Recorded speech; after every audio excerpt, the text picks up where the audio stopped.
Make America great again এই কথাটি president Donald Trump ২০১১-১২ সালের দিকে বলতেন। এরপরে বিভিন্ন নির্বাচনী প্রচারণায় কিন্তু তিনি এই কথাটি ইউজ করতেন। তো তিনি এভাবে কিন্তু মানুষকে ইমোশনালি কানেক্ট করতে পেরেছিলেন। এরপরে প্রেসিডেন্ট বারাক ওবামা তিনি বলতেন, "no liberal America, no conservative America." সাধারণত লিবারেল বলা হতো ডেমোক্রেট প্রার্থীদের এবং কনজারভেটিভ বলা হতো রিপাবলিকান প্রার্থীদের। তো আপনারা জানেন যে আমেরিকার ২ টি বড় দল হচ্ছে ডেমোক্রেট এবং রিপাবলিকান। তারা কিন্তু আবার বিভিন্ন প্রদেশ স্টেটে কিন্তু তারা বিজয়ী হতো। বিশেষ করে টেক্সাস এবং ওকলাহোমা এই জায়গাটায় কিন্তু মেক্সিমাম টাইম রিপাবলিকানরা কিন্তু বিজয়ী হতো। তাদের বলা হতো রেড স্টেট এবং ক্যালিফোর্নিয়া এবং নিউ ইয়র্কে ডেমোক্রেটরা বিজয়ী হতো, তাদের বলা হতো ব্লু স্টেট। এভাবে কিন্তু আসলে একটা ভাগ করা হতো। কিন্তু প্রেসিডেন্ট বারাক ওবামা তিনি মানুষকে কানেক্ট করেছিলেন যে, "we are not red state, we are not blue state, we are United states."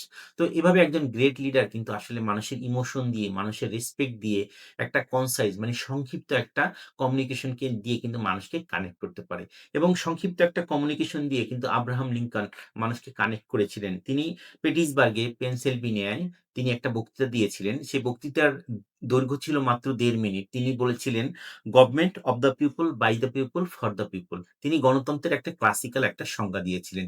এর আগে এই অনুষ্ঠানে ২ ঘন্টা যাবৎ একটা বক্তৃতা দিয়েছিলেন। ওই অনুষ্ঠানের কিন্তু যে কিনোট স্পিকার তিনি কিন্তু মানুষকে কানেক্ট করতে পারেননি। তো একজন গ্রেট লিডার জানে কিভাবে আসলে মানুষকে ইমোশনালি মানুষকে কানেক্ট করতে হয়। কিভাবে রেসপেক্টফুলি কিভাবে মানুষকে কানেক্ট করতে হয়। এবং আব্রাহাম লিঙ্কন বলেছিলেন যে, "জনগণই দেশের আসলে কিন্তু প্রকৃত মালিক।" এরপরে doctor Martin Luther king junior তিনি বলেছিলেন যে, "I have a dream" মানে হচ্ছে আমার একটি স্বপ্ন আছে। কি স্বপ্ন আছে?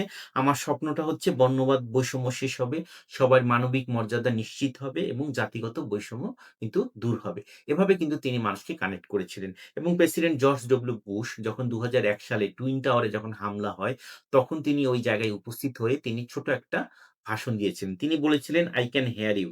The rest of the world also can hear you. And the people who knocked down the building will hear us soon." That means হচ্ছে যে সমগ্র পৃথিবী আমাদের শুনতে পাবে। যারা আক্রমণ করেছে তারা শুনতে পাবে খুব শীঘ্রই। দ্যাট মিনস হচ্ছে তিনি সন্ত্রাসবাদের বিরুদ্ধে একটা দৃঢ় অবস্থান নিয়েছিলেন।